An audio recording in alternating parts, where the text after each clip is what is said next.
the birds singing their songs, and one Uzumaki Naruto running for his Oh life. God. Sakura-chan, don't kill me.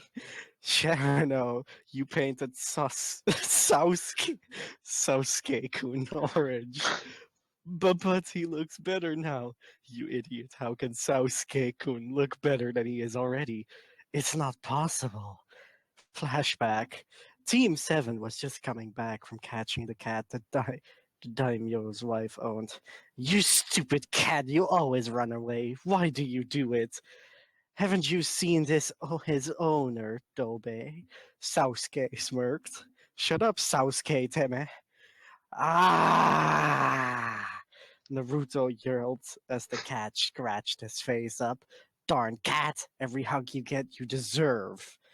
After much fighting, Team 7 managed to get back to the Hokage's tower. They walked over to their client who was talking to a very unenthusiastic Irika. So I told her that if she wanted to keep her job, she had to better start respecting me. We got your cat back, said Naruto, holding the poor cat up to her face. Oh, you got Smuggums back. Thank you so much. She then proceeded to hug the living daylights out of the poor cat. Naruto, however, was muttering, harder, hug it harder. As soon as she left, Naruto ran over to get his paycheck. Thanks, Irika-sensei. I'm going to buy lots and lots of ramen with this. He put it away in his froggy wallet. But before I get ramen, he smiled evilly. He reached into his pouch and grabbed a smoke bomb and an orange paint bomb. Here it goes, he thought. He threw the smoke bomb down and then lobbed the paint bomb at Sasuke, who was looking for Naruto with his Sharingan. But it was too late. The paint bomb exploded and Sasuke was covered in sticky orange paint. When the smoke cleared, Naruto was seen running out of the door, laughing at Sasuke's new look. End flashback. And now he was here, running from Sakura. He jumped over a man with a wheelbarrow of cabbages. He had to get out of the street, he thought. But where to? That's when inspiration struck in the form of a flying cabbage. He should go to the hospital. Sakura would never disturb the peace there, he hoped. He quickly turned a corner while Sakura yelled at him. He was almost there. He could see the hospital, but then he realized it was a very bad idea to go to the hospital. As the door opened and out came Shizune and two other medic nin. Naruto laughed nervously. Hi, Shizune-chan. Why are you here? Baka Naruto. Naruto flinched from the volume of her voice. You are not recovering yet. Or you are not finished recovering yet. What? Hey, get back here! She yelled, since Naruto just started to run down the opposite end of the street. He gave a foxy grin and turned the corner. She and Sakura exchanged glances, then ran after him, the two medics close behind. 5 minutes later, they finally caught up to Naruto, who had begun throwing baskets and various other items at them when they got close. But then, Naruto jumped to the rooftops and continued to hunt. 10 minutes later, and Shizune was beginning to slow down. I hate this city. It's just easy for him to turn a corner and escape, Shizune yelled. Well, at least we finally caught up to him, Sakura replied. She pointed at an orange blob sitting in the middle of the street. They approached him cautiously, hiding behind the civilians and market stands. I can see you two, you know, Naruto said smugly. They flinched. Well, now it's time to make this a little more interesting, he said. Kagebunshi no Yutsu, he cried. Suddenly, there were about 50 Narutos. Sakura slapped her hand to her unusually large forehead. Just what we need, she thought. She then took out some kunai and threw at him. Shizune followed suit. While they were attacking his clones, the real Naruto went into a dark alley next to the street. Okay, now it's time for part 2. He once again grinned evilly. He then put his hands in the position for Henge and transformed into Gondayama Hokage. He then walked out into the street where Sakura and Shizune were taking out the last of his clones. Sakura threw a kunai at the last Kagebunshin. She sighed. I'm glad that's over. Sakura! Naruto's not there! Shizune said. What? Sakura yelled. Naruto thought he should come out, and he did. Hey, what are you two doing? Sakura said, you should be at the hospital. You to Shizune.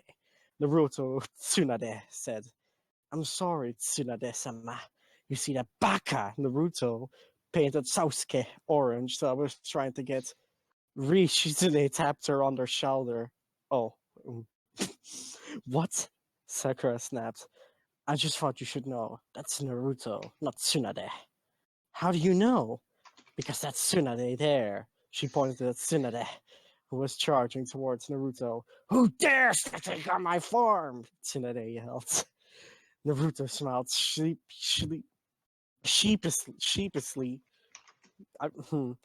That was me, Bachan, he said, slowly backing away. Naruto, said Tsunade, seeing through his disguise. You are so dead! With that, she picked him up and punted him into the Hokage tower. He crashed through her window and transformed back into himself.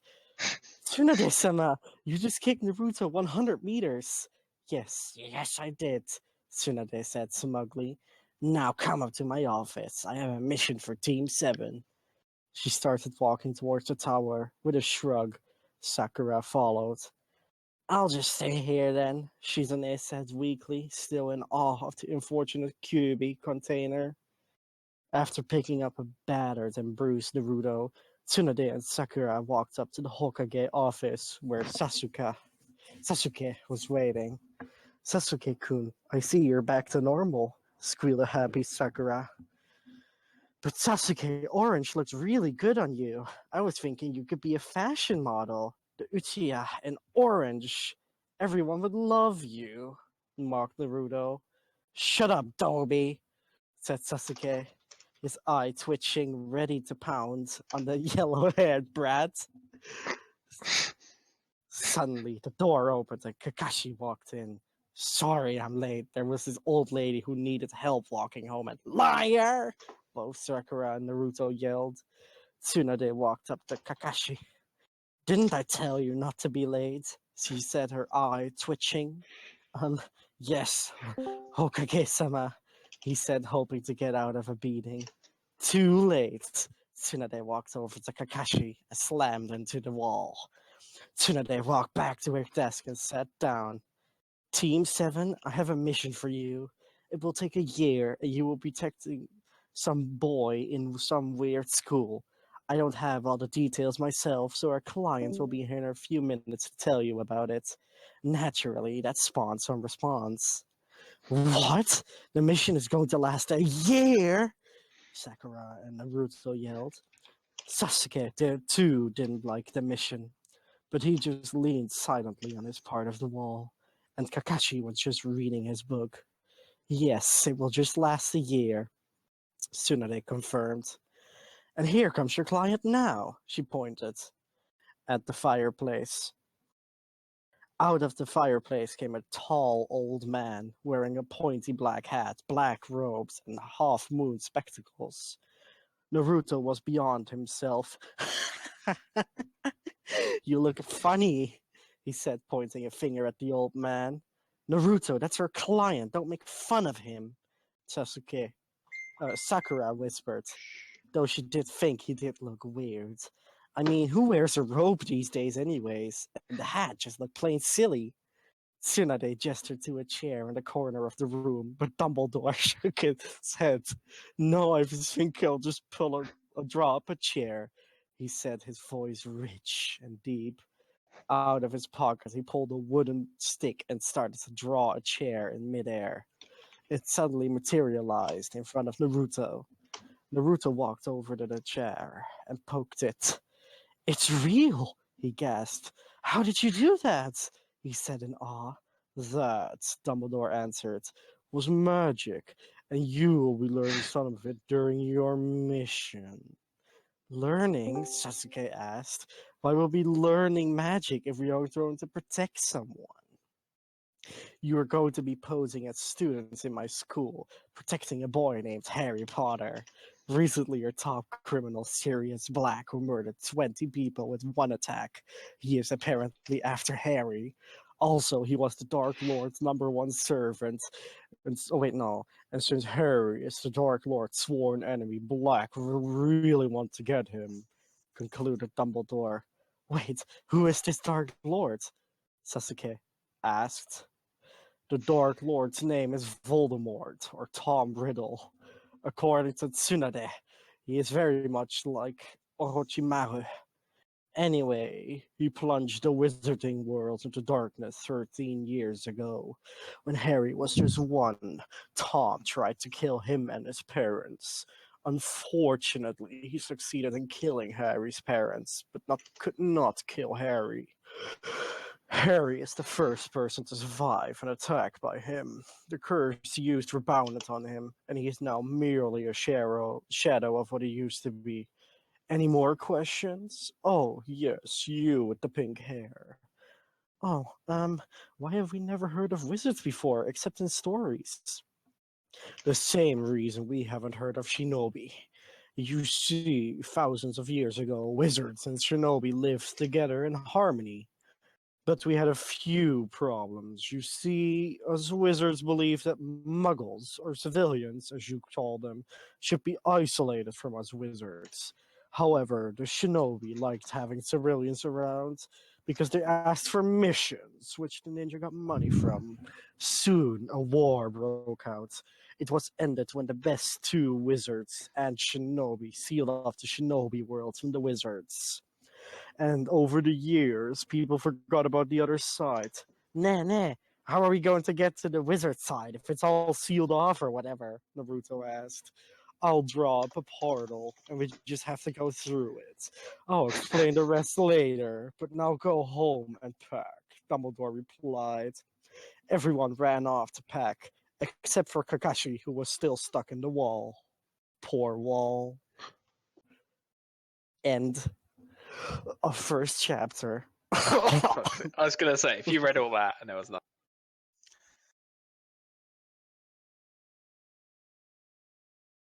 You're reading that quite passionately. Thank you. Thank you, dude. Oh no. But dude, there Wow. was no loot. Where was the loot? I wanted to moan. This is so Wow. not good, really. A Hey, lorry listen, crashed and spilled 12. Shut the fuck up. I want to read loot, okay? I wanted to read loot. Wait, why did I on thumbnail that? I wanted to fucking moan. That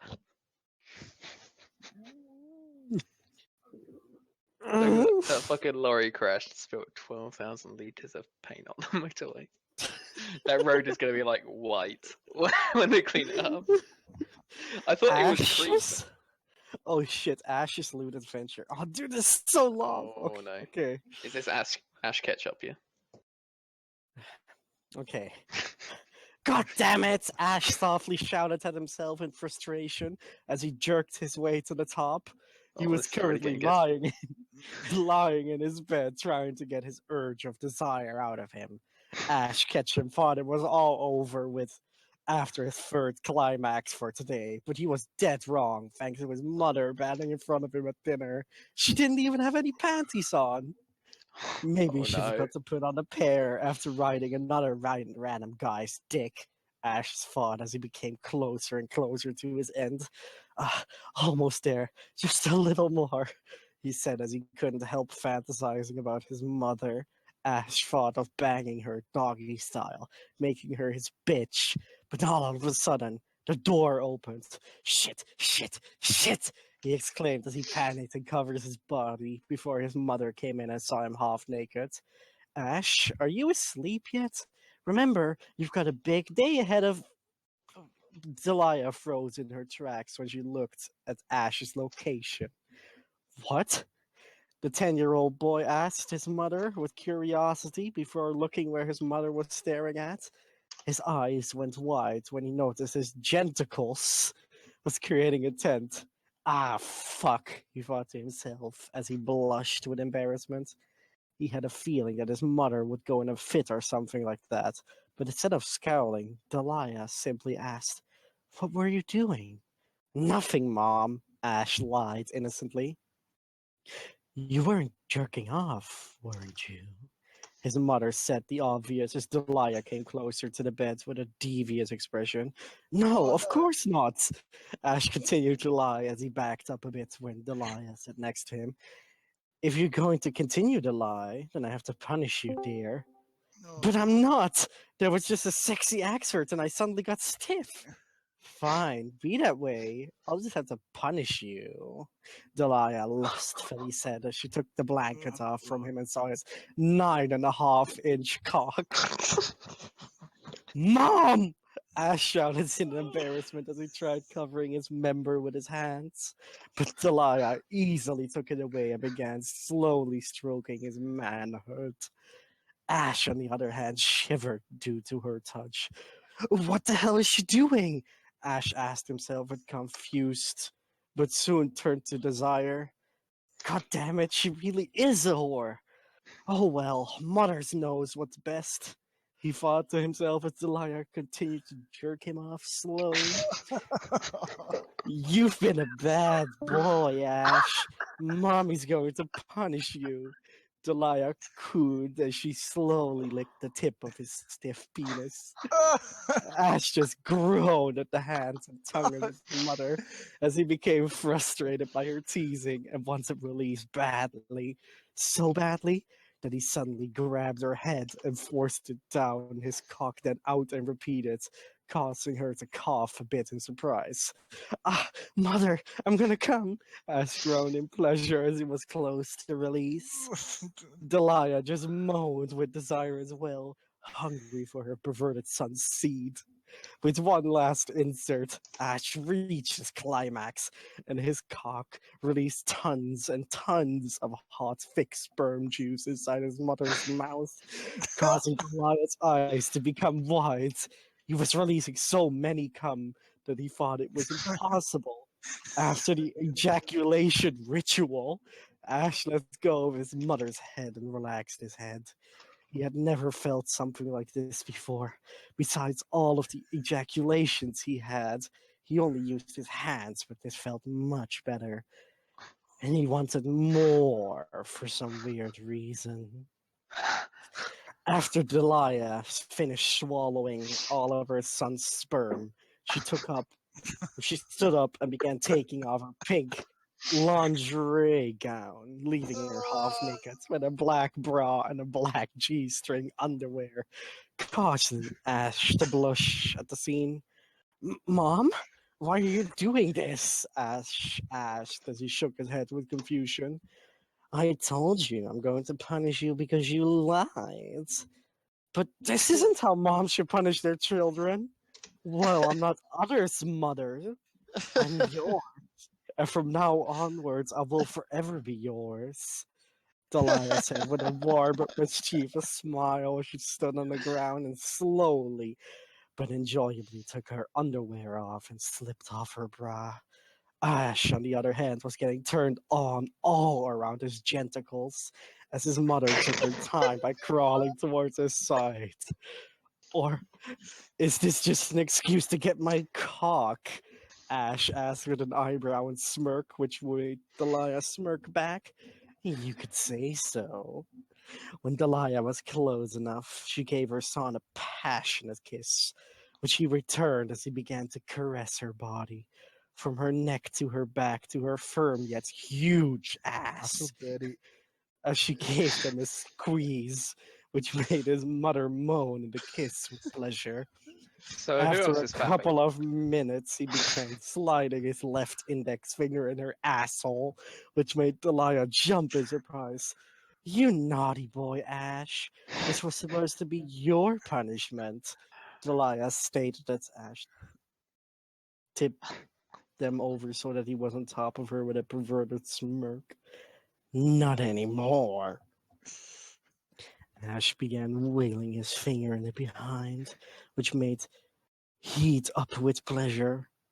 Ash, oh, stop it, Delia demanded before Ash replied with a tone that surprised her in such a turn-on way.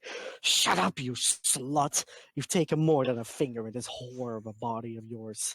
Now take it all in, you bitch! Ash then stood up, grabbed Wow. her hips, and pulled her closer as she kicked his boxers off from him. He quickly positioned his dick and rammed it in her like he didn't give a damn about the fact that this was his sexual intercourse. As Delia cried out in pleasure, "Shit, honey, you only 10, but you 8 inches long. That's what you're feeling inside. I'm really 9.5. What?" Delia asked with a shocked expression as Ash began to move his hips in a normal pace, causing his mother to moan in pleasure. "Why were you so shocked? Don't you like dicks?" Ash asked with a cocky smirk as he watched in awe at his mother's moving tits. Yes, I do." "Then take it all in, you whore," Ash demanded as he Oh. threw all of his inches inside her heart, then went back to his previous rhythm. That trust made Delia fall into lust and desire as she started moving her hips in rhythm with his thrusts. "Oh, oh, Ash, oh, Ash, fuck your mother's cunt harder," Delia commanded with greed as she looked up at the ceiling, bouncing up and down with uncontrollable desire for her son's cock. Ash just smirked at his slutty mother. He never knew that she would go this far to fucking her own blood. Maybe the countless thrusting of dicks finally got to her. Ash thought as he began to sped up on his mother, which sped up Delia's breath and moans. "Yes, yes, yes. Don't you dare stop, Ash. Yes. Oh, yes. Shit, Ash. Right there, right there. Oh, yes, you're doing a great job fucking this slutty clit of mine. Oh, yes, Ash. Faster, faster, faster. Harder, deeper. Don't stop punishing me, hun. Yes, yes. Oh, shit, yeah. We're so close, Ash. Keep going. Don't stop. I'm such a whore. Fuck me faster. I'm almost there. Ash, Ash, keep going. Delia shouted with pleasure as she reached her climax and squirted all over Ash's cock and her thighs. This sensation made Delia's pussy to clamp tight on her son's dick, who didn't reach his limit or orgasm yet. He just kept thrusting inside his mother's pussy a few times, then took advantage of her by fucking her doggy style. "Shit, Ash, how are you still continuing? Most men I rode couldn't last 1 minute of this loose cunt of mine," Ash's mother asked as she continued to get pumped from behind by a smirking raven-haired boy. "I'll take that as a compliment," he replied as he began to go faster inside his mother, which made the bed squeak and move in rhythm with their activity. "Yes, yes, go faster. I'm all yours, hun. From this point onwards, now fuck me deeper," Delia said as she clutched the sheet of his bed before Ash rushedly slapped her ass with major gasp in surprise. "That's not how a whore should talk to her master. Beg, you piece of shit," Ash yelled in anger as he grabbed a handful of her hair with his right hand and pulled it towards him, which made her cry out in pain. "Oh, oh, I'm so sorry, master. Could you please pump your slut pussy deeper, please?" Delia begged, trying to cool her master's temp down. "You learned well, you bitch. Now here's your reward. Here it comes, boys." Ash stated as he began to go fast as he could, which made Delia moan louder and louder and quicker. "Here we go. Uh, uh, yes, yes, yes. Jimmy, fast, fast." Delia exclaimed as she got closer and closer to her 34th orgasm of the day. "Damn, Mom, I think I'm going to come." "Then come, honey. Come wherever you want." "I'm gonna come in one spot, bitch. Your womb," Ash explained as he thrust for the last time, which made a seed shoot out inside of his mother's squirting pink, extremely wet pussy. Shit, Ash, it's so much. And it's still coming. Ash said before a few minutes later his cock finally gave way as he took it out and laid next to his mother. Fuck, hun, you really a sperm generator. And you a real sperm toilet, mother. Oh, okay. I'm gonna... That's it. The rest is just no. I That's mean,